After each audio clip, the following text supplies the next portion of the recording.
Selamat datang di The Deep Dive. Jadi di depan kita ini ada serangkaian dokumen checklist dan laporan data dari unit donor darah PMI XYZ. Dan misi kita hari ini adalah membedahnya. Betul. Fokusnya adalah implementasi kantong darah canggih mereka, yang volumenya 450 ml. Pertanyaan kuncinya untuk Anda, apa saja sih yang dibutuhkan untuk menerapkan teknologi ini, dan siapa sebenarnya para pendonor yang memenuhi syarat? Kita akan lihat data yang sangat menarik. Tepat, jadi kita lihat dari dua sisi ya. Di satu sisi ada teknologinya, di sisi lain ada, manusianya. Sumber kita ini tinjauan teknis dan analisis kuantitatif dari 102 sampel pendonor. Oke, mari kita bedah ini. Pertama, teknologinya. Ini bukan sekedar kantong darah yang lebih besar. Ini adalah kantong quadruple, artinya 4 bagian dengan desain top and bottom.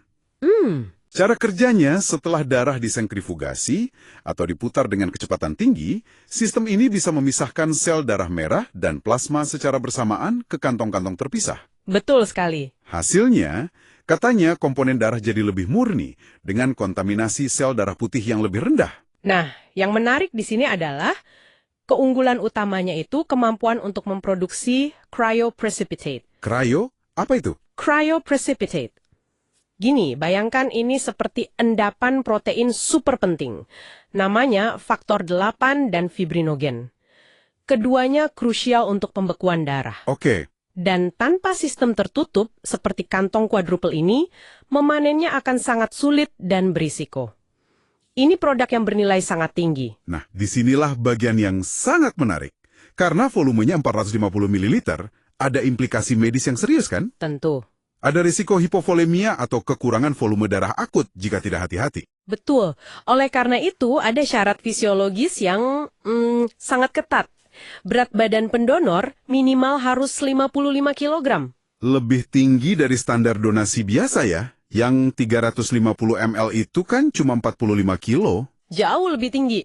Kalau kita hubungkan ini dengan gambaran besarnya, pengambilan 450 ml dari seseorang dengan berat 55 kilo itu sekitar 11-12% dari total volume darahnya. Angka itu masih dalam batas aman. Jadi, kepatuhan terhadap aturan berat badan ini adalah bisa dibilang indikator keamanan nomor 1. Jadi, apa artinya semua ini jika kita lihat data pendonornya? Nah, di sini ada 2 temuan yang mengejutkan. Ini bagian paling menariknya. Pertama, soal keamanan. Dari 102 pendonor, 100% patuh pada aturan. 100%. Bahkan, ini yang gila. Pendonor paling ringan beratnya 65 kg. Wow. Artinya, ada safety margin atau penyangga keamanan sekitar 10 kilo di atas batas minimal. Rata-rata berat badan pendonornya 88,4 kg. Ini sangat menguntungkan. Profil pendonor kelas berat ini meminimalkan dampak hemodinamik bagi mereka dan sangat ideal untuk produksi plasma, karena volume plasma itu berkorelasi positif dengan ukuran tubuh. Ini menunjukkan proses seleksi yang sangat-sangat disiplin. Itu kejutan pertama. Kejutan kedua ada di distribusi golongan darah. Biasanya di Indonesia, golongan darah O adalah yang paling dominan kan? Betul, itu asumsi umumnya. Tapi di sini, golongan A justru jadi mayoritas, 34,3%, mengalahkan golongan O yang cuma 29,4%. Nah, ini anomali yang menimbulkan pertanyaan penting soal strategi. Gimana itu? Artinya, manajemen stok harus disesuaikan. Jangan sampai kita menimbun golongan O, padahal permintaan A lebih tinggi dari profil pendonor kita. Di sisi lain, surplus golongan A ini bisa menjadi aset. Aset, maksudnya? Bisa dipertukarkan dengan UDD lain yang mungkin sedang kekurangan golongan darah A. Jadi, semacam barter. Oke, masuk akal. Sebagai penutup, kita melihat bagaimana teknologi canggih seperti kantong quadruple ini harus diimbangi dengan protokol keamanan super ketat. Tepat, batas berat badan tadi. Ya, dan bagaimana data dari lapangan bisa memunculkan wawasan strategis yang tidak terduga, seperti anomali golongan darah itu. Dan ini satu pemikiran terakhir untuk Anda renungkan. Data ini menunjukkan profil pendonor yang sangat spesifik. Kemungkinan besar pria, dilihat dari kadar hemoglobinnya, lalu berbadan besar, dan punya distribusi golongan darah yang unik. Untuk keberlanjutan pasokan darah jangka panjang, strategi apa yang mungkin perlu dipikirkan oleh unit ini untuk menarik kelompok pendonor yang lebih beragam tanpa mengorbankan kualitas komponen darah bernilai tinggi yang kini bisa mereka produksi? Halo, selamat datang di The Deep Dive. hari ini kita akan menyelami data yang Anda kirimkan. Data operasional dari unit donor darah ya? Betul. Misi kita simpel saja, menemukan apa sih yang sebenarnya terjadi di balik angka-angka ini. Tujuannya untuk meningkatkan efisiensi dan yang paling penting, menjaga aset paling berharga Anda, para pendonor. Oke, begitu saya buka data beban kerja ini, ada satu hal yang, langsung kelihatan banget. Coba lihat angka untuk petugas P5. Ah, iya, yang beban kerjanya paling tinggi itu. Paling tinggi itu. Ini gila loh.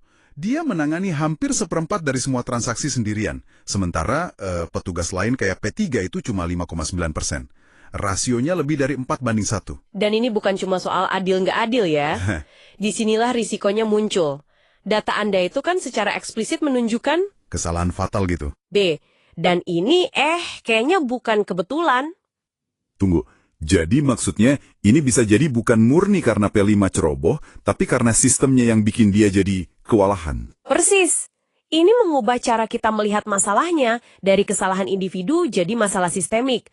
Banyak studi K3 di rumah sakit juga mengkonfirmasi kok, kalau beban kerja berlebih, kelelahan, itu pasti ya, tingkat kesalahan akan meroket. Masuk akal. Dan dampaknya pasti ke pengalaman pendonor juga kan, kalau petugasnya buru-buru begitu? Betul. Bicara soal penggalangan pendonor, ini nyambung ke data berikutnya, pola kedatangan. Soal jam sibuk itu ya, kelihatan banget polanya di data Anda. Jelas sekali. Ada 2 gelombang puncak. Pagi itu antara jam 9 sampai 11.30, terus ada lagi siangnya jam 1 sampai jam 3. Jadi ini kayak antrean di kasir supermarket pas jam bulan kerja gitu. Persis. Ini masalah klasik teori antrian. Bayangin deh, di jam puncak itu pendonor datang tiap kurang dari 5 menit. Kurang dari 5 menit. Sedangkan proses donasinya sendiri butuh 15 sampai 20 menit. secara matematis saja udah nggak ketemu kan?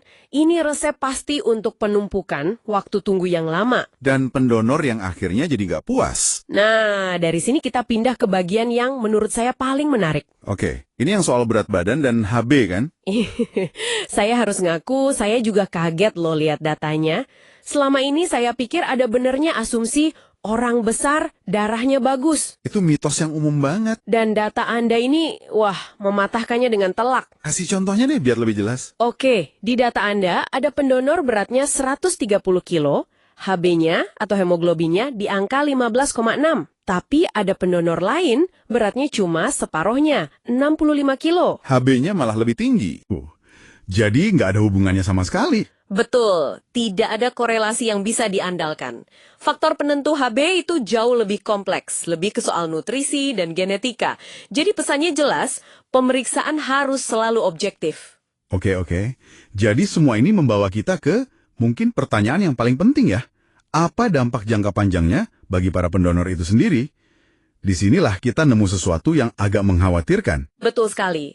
Data Anda menunjukkan sebuah fenomena yang kita sebut kurva terbalik pada kadar HB. Kurva terbalik? Maksudnya gimana? Gini, rata-rata HB pendonor baru yang donasi 1-2 kali itu cukup tinggi, bagus. Oke.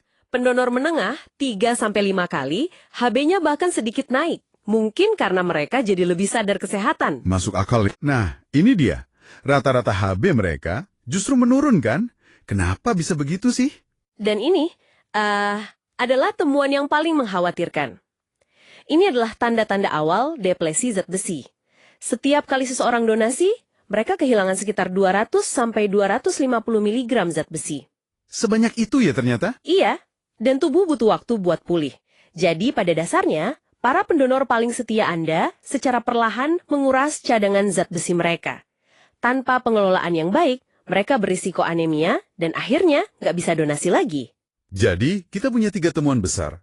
Beban kerja yang timpang menciptakan risiko, jam sibuk yang tidak terkelola menciptakan ketidakpuasan, dan yang paling mengejutkan, pendonor Anda yang paling loyal justru diam-diam menghadapi risiko kesehatan. Dan ini memunculkan satu pertanyaan penting untuk Anda renungkan. Jika sistem saat ini secara tidak sengaja menghukum pendonor yang paling berdedikasi, bagaimana Anda bisa beralih dari sekedar menerima donasi menjadi merawat pendonor sebagai aset jangka panjang Anda? Coba deh bayangkan, sebuah sistem di mana donasi ke-7 atau ke-8, misalnya, secara otomatis memicu penawaran konseling nutrisi atau bahkan rekomendasi suplemen yang dipantau. Kira-kira apa dampaknya bagi keberlanjutan pasokan darah Anda dalam 10 tahun ke depan? Selamat datang di The Deep Dive. Oke, hari ini kita mau bedah sesuatu yang menarik sekali. Di hadapan kita ada sebuah dokumen rekomendasi strategis untuk unit donor darah UDD PMI XYZ. Misi kita, memahami bagaimana mereka berencana untuk naik kelas. Jadi dari unit yang sudah baik menjadi sebuah Center of Excellence. Kalau kita lihat dari atas, kesimpulannya cukup jelas ya. Mereka ini punya bahan baku yang luar biasa bagus, yaitu profil kesehatan pendonornya, tapi tersandung masalah operasional yang sangat klasik. Jadi ada beban kerja yang berat di satu titik dan sistem data yang rawan salah input. Oke, mari kita bedah ini. Dokumen ini langsung menyoroti dua pilar perbaikan, transformasi digital dan manajemen operasional. Salah satu solusi yang paling konkret itu integrasi barcode di kartu donor. Coba bayangkan, petugas nggak perlu lagi mengetik ulang nama dan alamat. Cukup pindai kartu, terus fokus input data variabel hari itu, misalnya tensi sama HB. Klaimnya, ini bisa memangkas kesalahan pengetikan identitas sampai 90%. Betul, efisien sekali. Tapi yang saya tangkap dari sini bukan cuma soal teknologinya loh. Dokumen ini sangat jeli. Jadi dia menghubungkan masalah teknologi, yaitu kesalahan input data, dengan masalah manusianya. Disebutkan secara spesifik di sini kalau kelelahan petugas, terutama di pos pengambilan darah, yang kodenya P5, itu berkorelasi langsung dengan naiknya insiden kesalahan. Jadi barcode itu baru setengah dari solusi. Setengah lainnya, ya mengatasi manusianya. Nah, ini bagian yang bikin saya berhenti sejenak. Menarik banget. Untuk mengatasi kelelahan itu, solusinya bukan nambah orang, tapi sebuah kebijakan sederhana yang menurut saya brilian, namanya rotasi pos dinamis. Jadi selama jam sibuk, petugas di bagian pengambilan darah, yang kan fisik dan mentalnya nuntut banget, dirotasi setiap 2 jam ke bagian administrasi. Yang lebih ringan ya? Iya, yang lebih ringan. Tujuannya jelas, untuk mencegah burnout dan menjaga kewaspadaan. Persis, itu adalah solusi yang sangat manusiawi untuk masalah integritas data. Mereka juga menambahkan kios registrasi mandiri untuk pendonor rutin. Katanya bisa memotong waktu tunggu administrasi sampai 50%. Saya bisa bayangin ini sangat berarti. Siapapun yang pernah donor darah kan tahu ya, kadang administrasinya terasa lebih lama dari pengambilan darahnya sendiri. Betul sekali. Ini sentuhan kecil yang sangat menghargai waktu pendonor. Saya setuju. Seringkali kita itu kan terjebak mencari solusi teknologi murni, padahal akar masalahnya manusia yang kelelahan. Nah, dengan fondasi internal yang kokoh, artinya data bersih, staf prima, barulah mereka bisa mengalihkan fokus keluar, ke aset terpenting mereka, para pendonor. Begitu kan alurnya? Tepat sekali. Ini membawa kita ke pilar berikutnya, manajemen kesehatan pendonor. Di sini terjadi perubahan paradigma. Hubungan antara unit dan pendonor nggak lagi sekedar transaksional ambil darah selesai, tapi jadi kemitraan jangka panjang. Saya lihat di sini ada rekomendasi program suplementasi besi. Awalnya ini kedengarannya kayak biaya tambahan, tapi dokumen ini melihatnya sebagai investasi ya. Jadi tablet zat besi diberikan gratis untuk pendonor yang datang lebih dari 3 kali setahun. Benar, itu sebuah investasi. Investasi untuk menjaga keberlanjutan sumber daya utama mereka. Mereka nggak cuma mengambil, tapi juga aktif menjaga kesehatan pendonor. Selain suplemen, ada juga edukasi gizi lewat brosur diet kaya zat besi untuk pendonor dengan HB di ambang batas bawah. Ini mengubah perasaan pendonor loh, dari yang tadinya kita merasa berjasa menjadi sebuah hubungan di mana kesehatan kita juga diperhatikan. Ini bikin orang mau kembali lagi. Tentu saja, dan pendonor yang sehat dan terawat baik akan menghasilkan produk darah yang berkualitas tinggi. Ini secara alami membawa kita ke pilar terakhir, yaitu optimalisasi produk. Dengan input yang terjamin, mereka sekarang bisa fokus ke output yang bernilai tinggi. Dan kalau kita lihat dari helikopter view-nya, inilah puncak dari semua strategi ini. Dokumen ini merekomendasikan UDD PMI XYZ untuk fokus 100% memproduksi komponen bernama Cryoprecipitate ini dari semua kantong darah 450 ml yang memenuhi syarat. Cryoprecipitate ini komponen plasma yang sangat kaya faktor pembekuan, krusial untuk pasien dengan kelainan darah seperti hemofilia. Oke, jadi ini bukan lagi sekedar memproduksi kantong darah biasa ya, tapi menciptakan produk spesialis. Implikasinya apa sih? Implikasinya besar. Dengan menjadi spesialis cryoprecipitate, mereka nggak cuma meningkatkan pendapatan unit karena ini produk bernilai tinggi, tapi juga meningkatkan nilai sosial mereka secara drastis. Mereka berpotensi menjadi pusat rujukan regional untuk produk hemofilia. Ini langkah dari sekedar penyedia menjadi seorang ahli. Jadi apa artinya semua ini? Pada dasarnya, seluruh strategi ini adalah tentang menciptakan sebuah siklus yang saling menguatkan, gitu ya. Staf yang nggak kelelahan, datanya akurat, pendonor yang dirawat darahnya berkualitas unggul, darah berkualitas diolah jadi produk khusus yang menyelamatkan nyawa, yang ujung-ujungnya memperkuat reputasi dan, ya, keberlanjutan finansial unit itu sendiri. Ini bukan lagi soal mengejar target jumlah kantong, tapi menetapkan standar baru dalam kualitas dan keselamatan pasien. Betul sekali. Dan ini meninggalkan satu pertanyaan menarik untuk Anda renungan di rumah. Seluruh dokumen ini kan fokusnya pada perbaikan internal. Pertanyaan besarnya adalah, bagaimana semua strategi ini, terutama yang fokus pada kemitraan dengan pendonor dan produk bernilai tinggi, bisa mengubah persepsi publik tentang donor darah? Bisakah donor darah ini bergeser dari citra sekedar kewajiban sosial menjadi bagian integral dari sebuah sistem kesehatan presisi tinggi yang canggih?